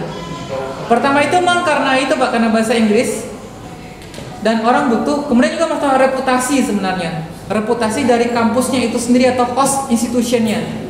Jadi Oxford itu kan nomor 1 dunia dan orang merujuk ke sana gitu. Jadi kalau menurut saya, untuk UP itu sebenarnya bukan masalah cover, bukan masalah layout buku, tapi sebenarnya itu persoalannya itu masalah konten.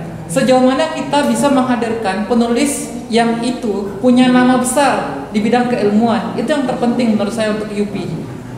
Yang kedua, kenapa OUP itu mereka bisa menjadi besar? Karena memang orang-orang yang bekerja di sana itu memang punya basic penerbitan gitu.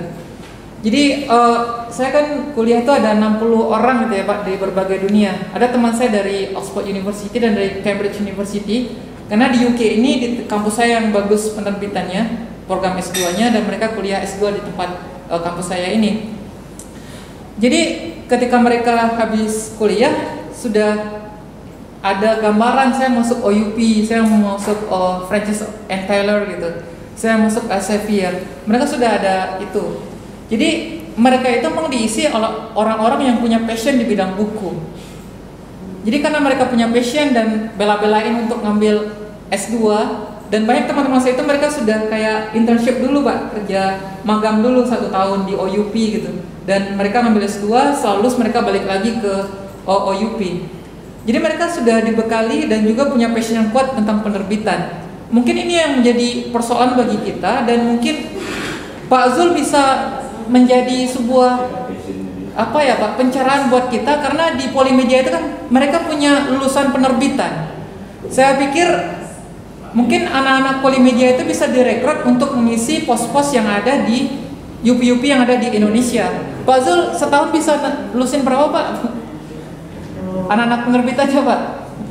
3 kelas mungkin sekitar 100-an gitu ya Pak? Jadi Bapak Ibu, saya pikir Pak, UP ini memang harus diisi oleh orang-orang yang punya basic di bidang penerbitan. Dan di Indonesia kita sudah punya Polimedia yang itu memproduksi sumber daya manusia di bidang penerbitan. Mungkin ini bisa menjadi sebuah kayak pintu keluar bagi kita untuk memperkuat UP yang ada di Indonesia. Mungkin itu kalau misalnya UP merujuk kepada penerbit-penerbit komersial, sebenarnya itu nggak jadi masalah gitu ya.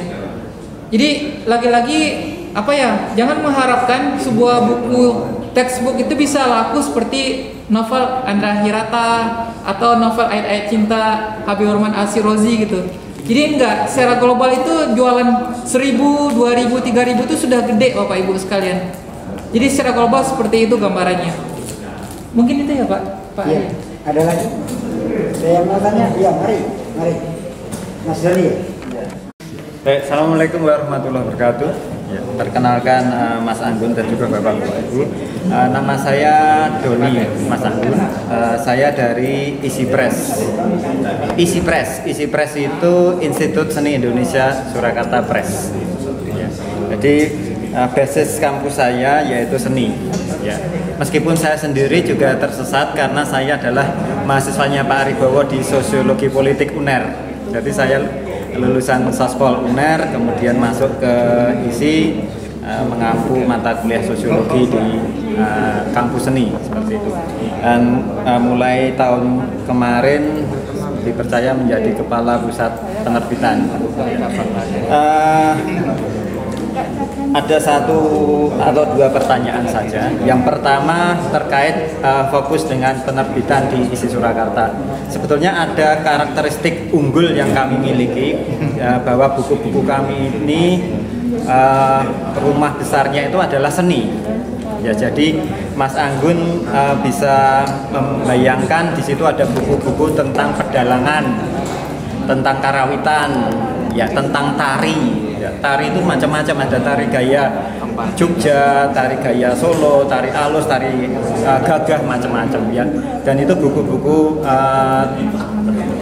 apa ya, seperti buku ajar lah, seperti buku ajar yang ditulis oleh pengampunya. Tetapi kondisinya memang tidak semanis yang kita bayangkan. Jadi buku-buku itu dibeli, buku-buku itu menjadi pegangan mata kuliah tertentu, kemudian diterbitkan oleh Isi Press, tetapi untuk dibeli mahasiswa itu memang belum seperti yang kita bayangkan. Jadi pertimbangannya mungkin daripada beli buku mungkin dipakai untuk beli kuota atau beli yang lain, mungkin pertimbangannya. Jadi tingkat penjualannya memang belum banyak. Nah, apakah Mas Anggun mungkin bisa memberikan semacam advice seperti strategi untuk bagaimana, jujur buku-buku ini masih buku-buku teks wajar yang berbahasa Indonesia semua. Jadi sepanjang yang saya tahu, sejak saya masuk itu baru ada 1 buku berbahasa Inggris yang diterbitkan oleh Isi Press. Itu buku tentang pedalangan, tapi sudah diinggriskan sama mahasiswa S3 isi Surakarta. Jadi baru 1 itu Mas. Jadi buku-buku tentang seni yang mungkin tidak ditemukan di penerbitan Bapak-Bapak Ibu sekalian yang lain. Nah, itu yang pertama. Terus yang kedua terkait dengan Departemen Translation. Tadi tempat disinggung seperti itu ya Mas ya. Departemen Translation, apakah APPTI membayangkan akan seperti itu, ya itu mungkin bagus sekali. Tapi tingkat kesulitannya juga sangat tinggi, sangat tinggi. Ketika saya membaca buku-buku tentang karawitan, ada satu konsep yang ketika diterjemahkan itu satu, ya. Misalnya konsep tentang laras, gending, sama patet. Ya. Ini konsep dalam karawitan. Itu semuanya diterjemahkan menjadi style of karawitan. Padahal tiga-tiganya tidak sama. Patet yang paling kecil, paling fokus, kemudian lebih besar lagi ada laras, kemudian lebih tinggi lagi ada gending. Semuanya itu karawitan. Ya, itu salah satu contoh betapa tidak mudahnya untuk menerjemahkan istilah-istilah lokal seni karawitan dalam kasus tadi. Ya. Oleh karena itu memang selain masalah subject matter keilmuannya, tapi juga bagaimana pembiayaannya, mengingat menerjemahkan juga tidak mudah, ya, tidak mudah dan tidak murah. Saya kira itu Mas, dua pertanyaan yang mungkin bisa diberikan respon. Kemudian kalau memang waktunya masih, nanti bisa minta izin untuk ngobrol setelah ini. Terima kasih. Wassalamualaikum warahmatullahi wabarakatuh. Doni, ya, Doni, isi Surakarta. Terima kasih Pak Doni dari isi Surakarta. Ini menarik Pak. Jadi saya juga banyak membantu teman-teman dosen isi Padang Panjang malah Pak. Jadi buku-buku dari isi Padang Panjang malah larinya ke saya, ke penerbitan saya. Jadi memang untuk bidang seni ini menjadi menarik Pak. Menarik dan surprisingly saya malah banyak dapat jualannya buku-buku seni ini Pak. Dan itu kebanyakan dari perpustakaan yang ada di luar negeri. Jadi saya pernah dibeli sama orang Belanda, sama perpustakaan nasional Australia, Amerika juga beli Pak. Jadi menurut saya mungkin yang bisa dilakukan pertama adalah Pak Doni bisa mengirimkan promosi atau surat promosi ke kedubes-kedubes Pak. Jadi sebenarnya kedubes-kedubes luar negeri yang ada di Indonesia, mereka punya budget untuk beli buku sebenarnya. Saya beberapa kali menemukan agen Pak, agen-agen orang Indonesia yang itu dia berputar-putar. Bukunya beberapa duta besar beli gak? Iya. Jadi mereka punya budget Pak sebenarnya. Jadi ada agennya, mereka putar-putar dan dia kontak saya. Dan dia belinya lumayan Pak. Jadi satu judul itu ada 5, 10, tapi kontinu setiap tahun dia tanya terus, kamu ada buku baru lagi nggak? Gitu, saya mau beli gitu. Jadi ternyata kedubes-kedubes itu dikasih dana oleh pemerintahnya untuk mencari buku-buku bagus yang ada di Indonesia. Jadi mungkin pertama bisa nyuratin atau ngasih katalog buku-buku yang ada di isi Surakarta Press ke kedubes-kedubes. Itu yang pertama. Yang kedua saya mau nanya Pak, isi Surakarta Press sudah masuk ke Google Books nggak Pak? Belum ya Pak? Saya pikir mungkin secepatnya untuk bergabung dengan Google Books Pak. Karena pengalaman saya buku-buku seni saya yang dari dosen-dosen isi Padang Panjang itu juga banyak yang beli Pak dari luar negeri, walaupun itu dalam bahasa Indonesia. Jadi mungkin saya nanti bisa bantu Pak untuk bisa masuk ke Google Books. Saya dulu dibantu oleh teman dari India. Dia perwakilan Google yang ada di India. Kemudian saya punya teman dia dari UMM Malang, Muhammadiyah Malang, kuliah S2 di India di Delhi. Kemudian saya dihubungkan dengan Google India itu untuk gabung. Tapi sekarang kayaknya udah dibuka lagi gitu, udah gampang untuk masuk ke Google Books. Saya pikir masuk ke Google Books itu akan memperluas jaringan untuk jual buku elektronik dan itu bisa mencakup ke seluruh dunia Pak. Itu yang kedua. Mungkin itu Pak yang bisa saya tawarkan untuk menggenjot penjualan dari isi Press Surakarta Press. Mungkin itu Pak, dua itu yang bisa saya tawarkan untuk dengan translation tadi seperti apa? Jadi gini Pak, memang kesulitan kita di bidang seni dan juga di bidang agama itu memang di istilah-istilah Pak atau terminologi. Apalagi terminologi Jawa itu kan sangat kaya gitu ya Pak. sangat dalam, kaya, filosofis, dan itu tidak ada padanan dalam bahasa Inggris, dalam bahasa Indonesia. Dan mungkin kalau misalnya kita hire ada anak sastra Inggris yang itu punya IELTS 7,5, itu tidak menjamin dia bisa menerjemahkan itu secara bagus gitu, atau sesuai dengan apa yang diinginkan oleh penulis aslinya. Itu problemnya seperti itu. Makanya dulu Komite Buku Nasional ketika berangkat ke Frankfurt itu sampai membiayai penerjemahan itu Pak, satu halaman mau ke Inggris atau ke Jerman itu 300.000 Pak, satu halaman, saking menghargainya itu ya untuk translatornya. Mungkin yang bisa dilakukan pertama adalah Pak, menurut saya pilot project yang bisa Bapak lakukan adalah tidak ke bukunya langsung Pak, tapi membuat kamus dulu Pak, kamus bahasa Jawa khusus di bidang kesenian dari bahasa Jawa, bahasa Indonesia ke bahasa Inggris Pak. Itu dulu yang dilakukan gitu. Mungkin kita butuh bantuan para profesor gitu ya Pak. Mungkin bisa 2 tahun, 3 tahun untuk merumuskan kamus itu Pak. Kamus kesenian, istilah-istilah Jawa ke Indonesia ke Inggris. Itu jadi basicnya gitu. Kalau ini sudah jadi Pak, nanti enak Pak. Kalau ini sudah jadi, nanti Bapak punya anggota atau punya karyawan yang itu dia bisa translation, dia bisa merujuk aja Pak sama sini, sama kamus ini. Jadi dia nggak perlu harus harus konsultasi dengan profesor ahli bahasa Jawa gitu, nggak harus setiap hari harus konsultasi, tapi dia cukup rujuk ke kamus ini. Ini saya dapatkan inspirasinya dari sini Pak. Jadi saya punya teman, dia sastra Inggris Unan di Andalas Padang, dan sekarang bekerja sebagai penerjemah naskah-naskah perundang-undangan yang ada di DPR Pak.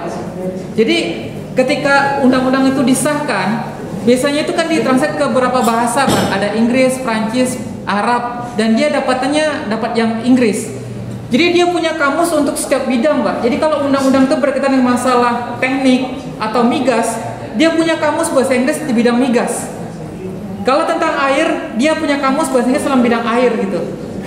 Di sejarah juga kayak gitu. Jadi dia gampang aja Pak. Jadi kerja ada undang-undang, kerja sebulan 2 bulan, udah rampung sama dia karena udah ada kamusnya gitu. Dan dia nggak salah-salah lagi Pak menerjemahkan istilah itu.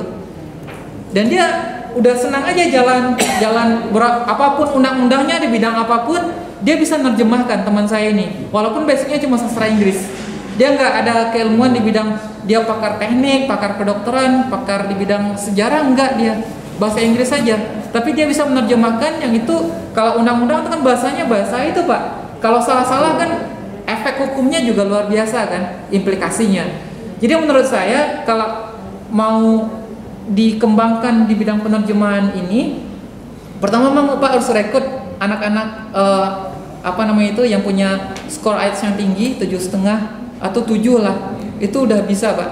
Dan kalau saya lihat teman-teman saya itu sebenarnya teman-teman LPDP dan juga teman-teman kuliah ke luar negeri itu Pak, yang di luar negeri itu juga pusing Pak cari kerja sebenarnya. Juga pusing Pak cari kerja di sini. Misalnya lamaran dosen gitu kan, dia harus bertarung dengan teman-teman lulusan S2 di Indonesia dan juga teman-teman yang sama-sama kuliah ke luar negeri gitu. Dan kebanyakan teman-teman itu tersingkir Pak, nggak dapat kerjaan gitu. Dan mereka bisa dimanfaatkan sebenarnya. Misalnya kita direkrut ada translator, pegawai translator, kemudian dikasih gaji 5 juta atau juta, mereka udah senang Pak sebenarnya. Jadi kerjaannya itu jangan pakai sistem itu Pak, dibayar per pekerjaan. Itu Bapak bisa nombok Pak. Apalagi pakai standar Komite Buku Nasional, sekarang udah dibubarkan. Itu standarnya 300.000 per itu Pak, per halaman. Bisa jebol anggaran Bapak nanti. Tapi rekrut aja satu orang yang bahasa Inggrisnya bagus, dari sastra Inggris atau apapun bidang keilmuannya, tapi dia punya academic rating 7, itu sudah memenuhi syarat itu Pak. Dan ketika dia digaji 5 juta atau 7 juta itu udah seneng Pak per bulannya. Digaji fix aja Pak, flat aja, jangan per project Pak. Menurut saya itu Pak yang bisa dilakukan. Pertama Bapak bikin kamusnya dulu, ini proyek besarnya, bikin kamus kesenian dalam bahasa Jawa ke bahasa Inggris, kemudian rekrut teman-teman yang itu punya IELTS di atas 7 atau 7 ke atas gitu. Mungkin Pak itu yang bisa saya sarankan Pak. Ada 2 yang mau tanya Pak. Mas Anggun, karena memang di Politeknik Negeri Budiaka itu ada prodi penerbitan ya. Satu Oxford itu bagus. Setiap ada event-event internasional mahasiswa diajak. Penting ikut di pameran itu, setidaknya jadi IO-nya kan. Nah terkait dengan kita APPTI, Pak Ketua, Pak Wakil, sama Pak Alang ya, mungkin nanti bisa sampaikan, kami sebetulnya sudah meyakinkan level layer 2 di Direktur Politeknik Pendidikan Kreatif supaya beliau hadir di forum-forum rektor, terutama kalau kami bisa memfasilitasi di forum rektor Muhammadiyah ya. Ada 177 rektor kan, supaya ada MOU dengan rektornya. Saya memudahkan masuk mahasiswa kita nanti untuk magang atau praktek, bahkan jadi karyawan di unit penerbitan peruntingan masing-masing ya. Saya pikir satu orang saja kita tempatkan mahasiswa kita, alumni di sana, gerakan dari unit UPI itu akan lebih bagus, akan terasa gerakannya. Nah, mumpung tadi Mas Kun ngomong itu juga tadi, kalau boleh nanti di rekomendasi sidang pleno ya disampaikan itu kepada beliau, karena terus terang layer 2 di Polimedia itu kurang, katanya kalau anak magang di perusahaan besar saja, jangan kecil-kecil ya. Kalau perguruan tinggi itu tidak dianggap industri katanya. Jadi ada beda persepsi. Jadi mudah-mudahan melalui forum ini disampaikan ke beliau untuk kita ajak beliau di forum-forum rektor di, kalau beliau bisa fasilitasi mungkin lah. Kristen itu ada 100 perguruan tingginya, Buddha itu ada 46. Itu merevasi teologi ya. Nah, apalagi yang swasta lain, untuk negeri berapa kan? Kalau negeri mungkin agak susah lah, karena mereka itu ada ego masing-masing, IPB, ego ITB yang UGM susah untuk rektor ya. Tapi kalau untuk PT swasta bisa kita fasilitasi pikir. Kalau ada MOU itu memudahkan mahasiswa itu bisa bekerja di rekrut ataupun magang di tempat itu nanti. Itu mungkin yang bisa disampaikan. Terima kasih. Saya ucapkan terima kasih Pak Anggun ya. Gitu loh. Saya hanya tadi dengarkan dari awal semua ya. Yang jelas dengan hadirnya ini kan hasil riset lah. Inilah bidang kita ya. Jadi bukan berdasarkan hanya omongan atau bagaimana, ini hasil riset, disertasi kan. Jadi karena kita ranahnya kan ilmiah ya. Tapi ya tadi saya memang selalu bikin buku ilmiah populer. Jadi saya lebih semangat Mas. Lebih semangat, dan sebetulnya buat teman-teman ini kesempatan besar sekali loh. Dan saya yakin sekali betul ya, saya siaplah menemani teman-teman Sholat Abdi ya. Kita bisa lebih. Kenapa? Saya baru bulan kemarin, silakan Bapak Ibu ya masuk ke digital Gramedia digital, itu ada buku saya. Saya terbit 5 buku, tapi totalnya 30 buku Pak. Ya Ibu di sana. Maaf, penerbit komersial itu pada nyari dosen sebetulnya. Kenapa? Karena tadi keilmiahannya itu, maaf ya saya nggak nyebut penerbit yang saya kan kebetulan ranahnya kan agribisnis ya. Itu ada buku terbit di penerbit komersial ya, saya nggak sebut ya. Pokoknya ngetop di Indonesia lah. Itu ditulisnya tim penulis dari redaksi sama dari petani. Itu pembacanya kurang yakin. Tapi kalau dosen yang nulis itu lebih laku. Kenapa? Karena secara teori dia dijamin, secara aplikasi pun sudah ada gitu loh. Jadi sebetulnya University Press tuh lebih lebih bisa menang gitu di pasar. Jadi saya yakin sekali bahwa bukan hanya tapi dapat hanya poin, tapi tadi secara poin pun kita dimenang daripada itu. Saya maaf ya, saya udah dihubungi beberapa penerbit tuh, seperti Agromedia, Gramedia sendiri, terus Trubus ya, itu udah pada minta sama saya. Saya malam bingung ngerjainnya, gitu loh. Karena kemarin aja udah 30, saya udah setengah mati gitu loh, 30 judul loh, ya kan? Saya ya tidur tetap ya, gitu kan. Nah jadi sebetulnya Bapak tuh, ya Bapak Ibu di sini tuh kesempatan sebetulnya. Ini suatu suatu anugerah dari Tuhan, kita dikasih kesempatan. Jadi saya sendiri, saya merasa saya tuh manusia yang dipilih oleh Tuhan gitu loh. Ya karena Tuhan memberi suatu jalan rezeki yang paling besar, yaitu ilmu. Ya itu rezeki yang paling besar dari Tuhan loh. Ya kan? Nah, dengan mengelola universitas, dengan hadirnya Mas Anggun juga terakhir ini, tadi saya pengen yang tadi saya dengan Pak Bambang itu, bahwa bisa nggak kita ini sebagai individu yang menjadi mitra, sahabat, bahkan konsultan para dosen dalam bidang buku gitu. Jadi dosen tuh nggak pergi kemana-mana, bisa menjawab. Tadi kan data-data dari Mas Anggun juga jelas itu, ya kan? Seperti ini Pak Yuda juga datang di sini, ini luar biasa nih, buku-bukunya laris sekali. Ini bos kita datang Pak Yuda, ya kan? Nah itu kan buku kan maju ya. ya masih diperlukan lah. Tapi, nah tadi tugasnya kita adalah sebagai konsultan apa? Nanti lewat Abdi, tadi Pak Maman kan janji itu dari Puskurbuk. Nah saya udah minta Pak Ari bikin pelatihan Pak untuk meningkatkan kapasitas kita, kan gitu. Tapi tadi dosennya bagaimana kita dimotivasi. Nah rata-rata University Press Pak, itu bukunya laku sebetulnya perlukan. Contohnya kemarin saya coba Ibnu Khaldun, itu ternyata dibaca oleh 10 negara loh. Ya Ibnu Khaldun yang tadinya nggak kemana-mana. Nah seperti IPB, UI ya, UNER itu banyak diperlukan kan? 10, iya. 10 menit apa? 10 menit ya? Gitu. Nah itu sebetulnya iya. Nah, oh ya oke. Nah jadi seperti UI itu bukunya juga banyak diperlukan. Jadi yang dibenahi kita adalah kita sendiri. Salah satunya adalah pemasaran. Nah sekarang pemasarannya adalah lewat online akan lebih gampang. Mungkin itu aja Pak. Ya, ya, makasih. Makasih Mas Agun. Memberikan masukan, data, perkembangan tentang penerbitan. Karena di antara kita ini semua tersesat. Hanya Pak Anggun yang punya jalan lurus data-data penerbitan. Jadi karena itu ini bukan yang pertama bagi Abdi. Mungkin ini akan menjadi rekan kerja bareng-bareng. Nggak tahu nanti kita rumuskan apa sehingga setiap banyak hal kita selalu mengundang Pak Anggun, terutama perkembangan penerbitan. Itu ya. Jadi mohon bantuan nanti kita sambil, apalagi kalau sudah lulus beliau, sehingga kita bisa memperoleh data segar, pengetahuan segar, lalu memberikan strategi-strategi tentang bagaimana kita mengembangkan penerbitan kita di Indonesia. Yang kedua, yang ini yang paling penting. Terima kasih Pak Anggun, terima kasih Bapak Ibu karena bertahan dalam kegelapan. Karena itu mari kita keluar dari kegelapan ini, kita mencari keterangan untuk makan bareng-bareng. Wassalamualaikum warahmatullahi wabarakatuh.